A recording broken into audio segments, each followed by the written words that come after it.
Jolly good show, Major. The champ is here! The champ is here! The champ is here! The champ is here! The champ is here! The champ is here! The champ is here! The champ is here! The champ is here! The champ is here! The champ is here!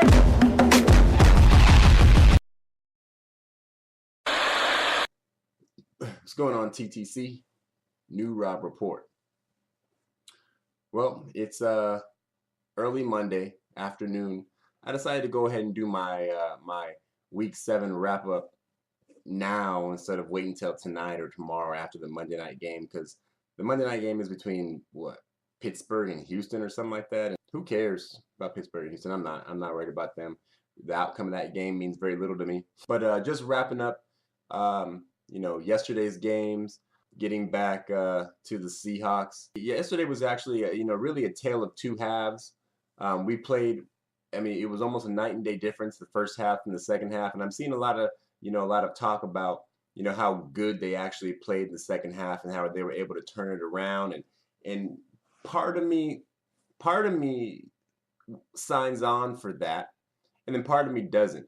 When a team is up by double digits, especially, what were they up by as much as, they were up to 21-6 at the half. For us to say that we play so much better in the second half, there is something to say about coming back the way we did to only lose by 2 and hold them to just 1 second half touchdown. But, once you're up playing with the lead, a lot of teams are going to play off. Those shorter routes that that weren't working so well early in the game started to work because the defenders were playing with cushion and things like that. So I sign on for it, and I don't. Obviously a team of our caliber should be able to take advantage of that situation and produce. But what about the beginning of the game? They say it's not how you. Pete Carroll was one of those guys that says it's not how you start, it's how you finish. But a lot of times it's how you start. How we started played the role in why we lost this game. There's an argument that can be made depending on how you look at that statement. Not how you start, it's how you finish. Yeah, if you finish with the win, it doesn't matter how you started. I don't know. How we started is the reason why our finish wasn't good enough. Because we finished great. We scored 20 points to their 7 in the second half. So we finished great, but it wasn't enough because we only scored 6 to their 21 in the first.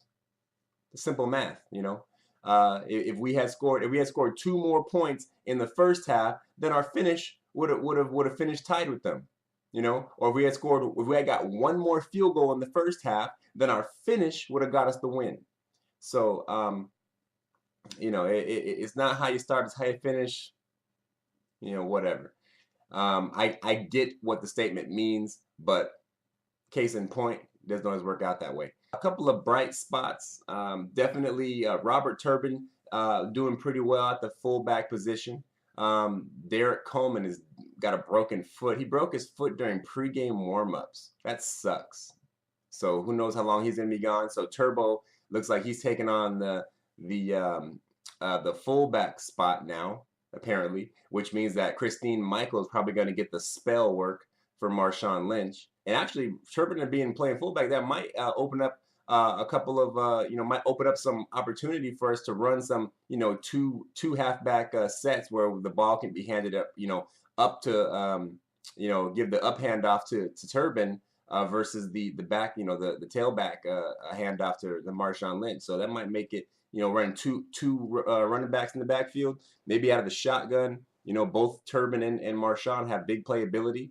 So maybe that is going to help. Maybe some triple option type of opportunity there. I don't think we're going to run triple option, but having both those guys in the field at the same time may open up some opportunity for us. Cooper Helfet played great. He had one drop that he shouldn't have dropped, but other than that, Cooper Helfet played great at tight end with Luke and Zach down at tight end. Cooper came in and played well.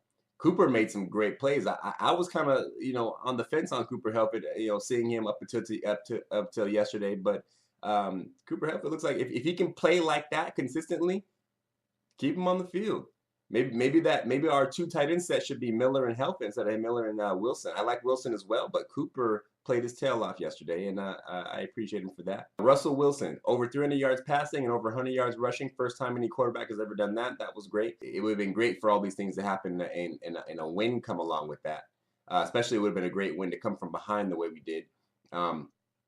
This game kind of reminds me of the Tampa Bay game last year where we came back from 21, I think it was 21-0 or something, 24-0 we were down, and came back and won. It's just like, what happens? Why, when there's a team that we're so much better than, why are they able to get up on us like that? I had a guy comment on my last video, yesterday about he doesn't appreciate the fact that I called St. Louis a bottom feeder team. And it didn't really mean any disrespect to any St. Louis fans when I said that, but they are a bottom feeder team. I mean, I'm not saying the team doesn't have talent. He's saying based on yesterday, it's not fair for me to call them a bottom feeder team. Well, I say based on up until yesterday, you guys had one win. Up until yesterday, you had one win. And I don't think any teams in the NFL right now are winless. Everybody's won at least one. So you were a bottom feeder team. You were tied for worst record in the league. So that's why that was my statement. Well, what I based my statement on as far as a bottom feeder team. Last year, you guys weren't the worst team in the league, but you're down near the bottom, and you were down near the bottom again. Now, that doesn't suggest that you guys don't have great players or have the ability to do what you did yesterday by beating us. But that was my statement. It wasn't necessarily a stab at the St. Louis Rams, as it was just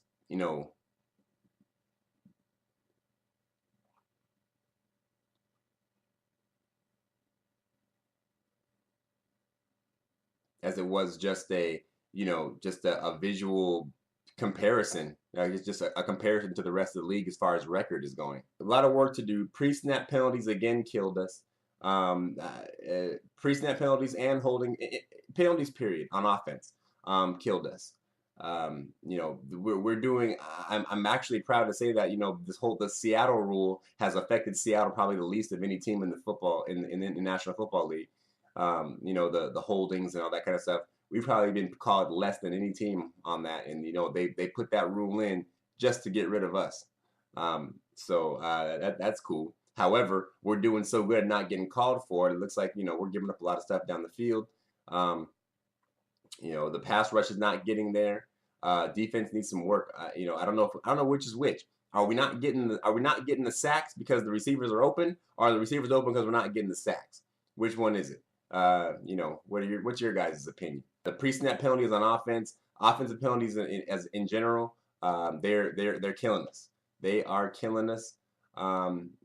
We got to fix that. We got to fix that. But anyway, I covered all this yesterday. We go to Carolina on Sunday, and Carolina again, a team that over the last couple of seasons we've played there. And each time we played there, they've gotten a little bit closer to beating us. And now here we are for the third time in a row. Hopefully third time's not the charm. The only reason I think last year we beat them because we forced a fumble right at the end. The year before last, Cam Newton, they had the ball in the red zone, close to the goal line. Cam Newton scrambled to his right, looking for a receiver, threw it in the ground, game over. Last year, they were in the red zone. They were running the ball, and we forced a fumble. We fell on it. Game over. Each time that if they were able to score, they would have won. Either way, it came down to the last drive for us to win that game in Carolina, and it got closer last time. Here we go again. Hey, hopefully we take care of business out there in Carolina on the road. We got to do what we got to do. We're 3-3. It isn't the end of the world, but yesterday I said we need to panic, and some folks said that, hey, I'm jumping the gun on that. I'm not jumping the gun. You guys think I'm jumping the gun? I'm not jumping the gun. We're 3-3. Facts are this. Our Seattle Seahawks, our defending Super Bowl champion Seattle Seahawks, are not the best road team. And regardless of the fact that last year we were able to go 6-2 on the road, doesn't change the fact that we're not the best road team. All right, we're just not the best road team. Period. We found a way to win some games that could have gone the other way on the road last year. Okay, a couple of games on the road could have gone either way. We found a way to win, but we're not the greatest road team. We're not a good road team. I say we're a halfway decent road team. We were so good last year that some things fell in our favor. The ball bounced our way per se, but we're not a good road team.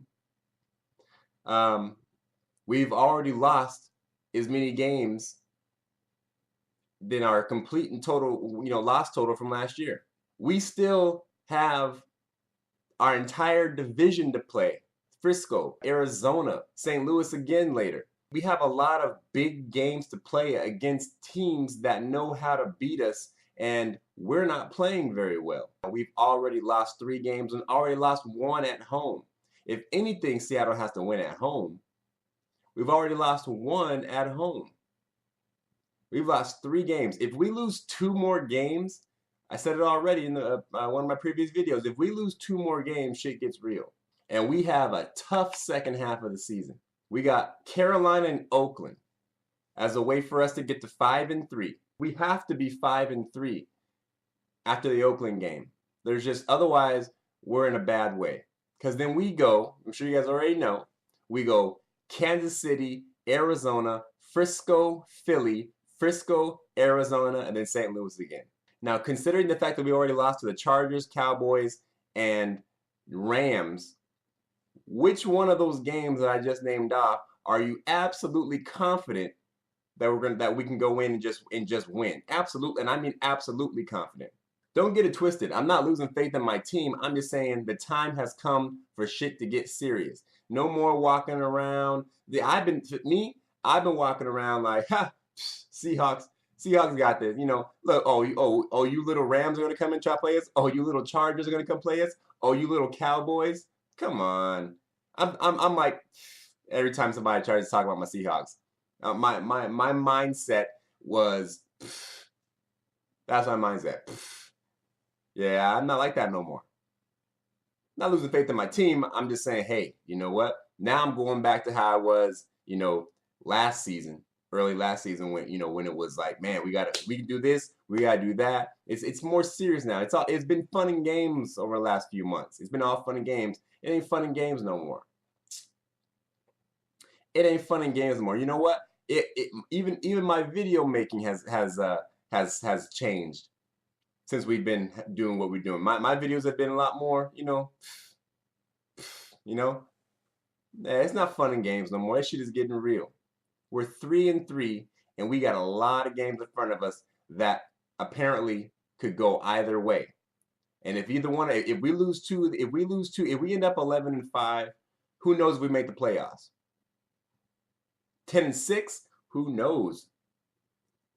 Now, luckily, Denver made light work of San Francisco last night, so we got that going for us.